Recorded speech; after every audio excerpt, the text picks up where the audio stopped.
যেটা হচ্ছে যে আমাদের পরিকল্পনা যেগুলো নেওয়া হয়, বিশেষ করে master plan, power sector master plan, gas sector master plan, এগুলো নিয়ে নানা ধরনের প্রশ্ন হচ্ছে। সরকার সর্বশেষ এনার্জি এবং পাওয়ার সেক্টর মিলে বিদ্যুৎ সমন্বিত জ্বালানি এবং বিদ্যুৎ মহাপরিকল্পনা প্রণয়ন করলো জাপানের সহায়তা, এবং 2023 সালে এটাকে গৃহীত করলো। এটা নিয়ে অনেক প্রশ্ন আছে যে এটা পূর্ণাঙ্গ একটা পরিকল্পনা হয়নি, খানিকটা ইউটোপিয়ান। এই গভর্নমেন্ট আবার রিভিউ করার উদ্যোগ নিয়েছে। তো আমাদের এনার্জি পাওয়ার মাস্টার প্ল্যান কী ধরনের হওয়া উচিত এবং রিভিউ করলে কোন বিষয়গুলোর ক্ষেত্রে?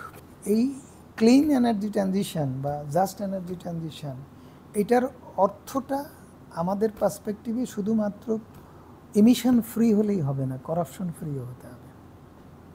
এই এমিশন ফ্রি আর করাপশন ফ্রিটাই হচ্ছে জাস্ট এনার্জি ট্রানজিশনের, এইটা সমন্বিতভাবে অ্যাজ অ্যান ইন্টিগ্রেটেড ওয়েতে চিন্তা করতে হবে। এখন আসেন যে মাস্টার প্ল্যান তৈরি করা হয়েছে, সেই মাস্টার প্ল্যানটা কি এই পার্সপেক্টিভে তৈরি করা হয়েছে? যদি আপনি এসডিজি গোল অ্যাচিভ করতে চান, তাহলে এসডিজি গোলের সঙ্গে কি আমার এই বক্তব্য কমপ্লায়েন্স না?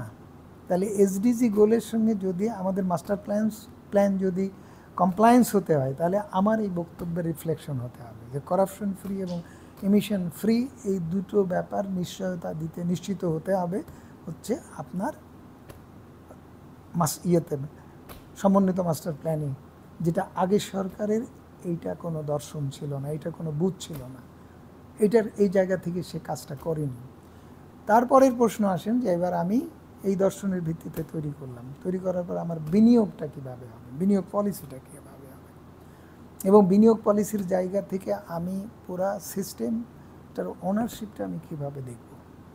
এখন পর্যন্ত যাই করা হোক না কেন, আমি বিনিয়োগকারী যেভাবেই আনি না কেন, আমি যেহেতু পারচেজ সিঙ্গেল বায়ার, সুতরাং মালিকানাটা আমার হাতেই থাকছে।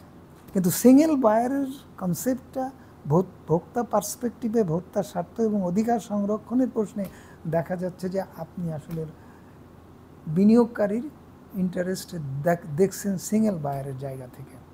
আপনি সিঙ্গেল বায়ার হওয়ার কারণে যদি কম্পিটিশন হতো, আপনি সিঙ্গেল বায়ার কম্পিটিটিভ ওয়েতে যদি আপনি কিনতেন বা বিনিয়োগকারী সিলেকশন করতেন, তাহলে আমার ইন্টারেস্ট সার্ভ হতো। যেহেতু কম্পিটিশনটা আপনি তুলে দিয়ে আপনি বিনিয়োগকারী সিলেকশন করতে চাচ্ছেন, সেখানে সেই মাঠ থেকে আপনি সরকার বিনিয়োগকারী হিসেবে আর কম্পিটিশনে অংশগ্রহণ করছেন না, আপনি আপনাকে উইথড্র করে ওখানে মনোপলি করে ফেলেছেন, অলিগোপলি করে ফেলেছেন। তার মানে আমার স্বার্থটা বলি দিয়ে ফেলেছেন, অর্থাৎ জনস্বার্থ বা জনকল্যাণের ব্যাপারটা অমিট হয়ে গেছে। তাহলে ওই জায়গাটা আপনার একটা বিশেষ বিষয় আছে, এবং ওই জায়গাটা শুধু প্ল্যানিংয়ের বিষয় না, ওই জায়গাটা অব্লিগেশনের বিষয়, বাধ্যবাধকতার বিষয়, ওই জায়গাটা কনস্টিটিউশনালের ব্যাপার বিষয়। আপনি মানে একটা পরিকল্পনার নৈতিকতার কথা বললেন, কিন্তু এই পরিকল্পনা তো মানে সূক্ষ্ম বিশ্লেষণ আমি চাই যে আমার এনার্জি সাপ্লাই কোথা থেকে আসবে। না, আমি তো সেই জায়গাটাই আসছে যে আপনি প্রথমত হচ্ছে বটম আপের প্রশ্নে আমি আসলাম যে আমার করাপশন ফ্রি হতে হবে, এমিশন ফ্রি হতে হবে।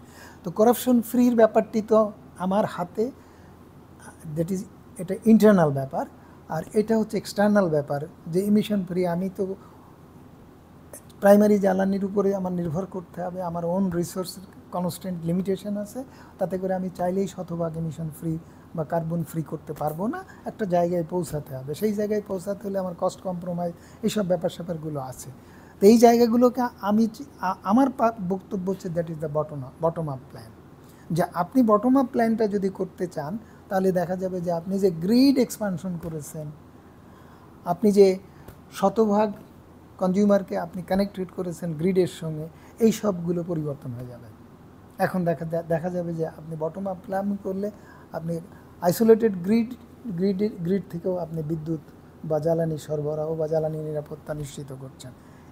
এই জায়গাগুলো আপনার মূল জায়গা যদি আপনি ঠিক করেন যে আপনি ভোক্তাকে কিভাবে, ভোক্তার স্বার্থটা প্রত্যেকটা পার্সপেক্টিভ আপনি কীভাবে রক্ষা করবেন, এবং সেই জায়গাটা আপনাকে গাইড করবে, অর্থাৎ সরকারকে গাইড করবে কনস্টিটিউশনের দর্শনটা কি। সেই দর্শনের জায়গাটা যদি আফোল্ড করে পলিসিটা ঠিক করেন, এবার আপনি স্ট্রিমে যান, পলিসিটা ঠিক করেন, পলিসিটা ঠিক করে আপনি বটম আপ প্ল্যানটা পলিসি দ্বারা গাইড করেন। এই গোটা জিনিসটা যদি একটা বাস্কেটের মধ্যে বা একটা জায়গায় আনে, একটা আমব্রেলার তলায় আনেন, তাহলেই আপনি জনস্বার্থসম্মত প্ল্যান করতে পারবেন। এখন আসেন এই জায়গাটা আমি শেষ করি। আপনি এখন আসেন যে মাস্টার প্ল্যানটা আছে, সেই মাস্টার প্ল্যানটা আমি রিভিউ করব, কথাটা বলে দিলাম। রিভিউটার আমার টার্গেটটা কি, কোন প্রশ্নে আমি রিভিউ করব সেটা তো নেই। আমি যেমন চাচ্ছি যে আমার মাস্টার প্ল্যান এরকম হতে হবে, আমার মাস্টার প্ল্যান ওই মানদণ্ডে যেটা আছে হয়নি, এটা নিশ্চিত, এই ব্যাপারে কারোর সঙ্গে কোনো দ্বিধা নেই। কিন্তু এখন প্রশ্ন হচ্ছে যে আমি পরিবর্তিত পরিস্থিতিতে বর্তমান ইন্টারিম গভর্নমেন্ট বলছে যে আমি এটা রিভিউ করব, তো রিভিউয়ের পার্সপেক্টিভ কী তার, সেটা তো নেই। তার মানে কি আপনি সোজা রিডিং পড়ে গেলেন আর দাড়ি কমা সেমিকলন কারেকশন করে গেলেন আর ওইটা বদলায় নেই সেইটা বদলায় একটা জিনিস উপহার দিয়ে দিলেন, তার কোনো গোল নেই, তার কোনো অবজেক্টিভ নেই, তার কোনো আউটকাম নেই। তাহলে মানে আপনি কি প্রত্যাশা করেন যে এই পরিকল্পনাটা কেমন হওয়া উচিত? আপনি তো নৈতিকতার কথা বললেন, যে আমি যদি আমি প্রথমতই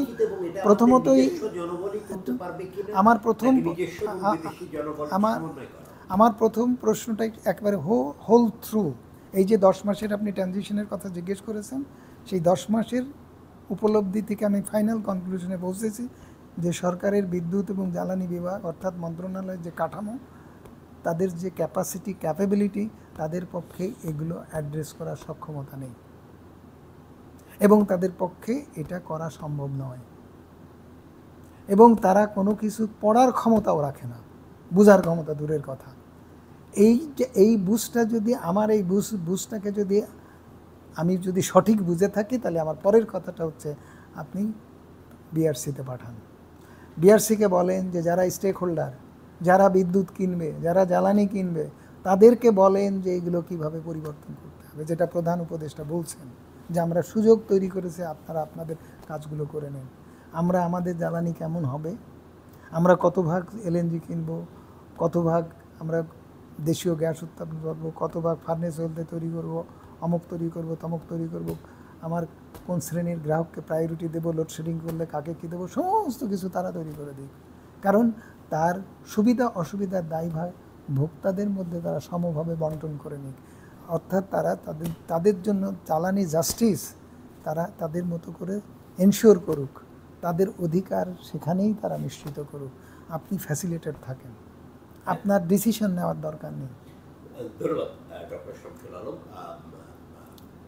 আইপিএপি নিয়ে আপনার মতামত তুলে ধরার জন্য। আমরা আশা করি যে সরকার এই বিষয়টাকে প্রত্যাশা করে জন অংশগ্রহণমূলক একটা পরিকল্পনা, এবং সেখানে শুধু অংশগ্রহণ, আপনার গণশুনানির মতো অংশগ্রহণ নয়, ক্ষমতায়নও থাকতে হবে।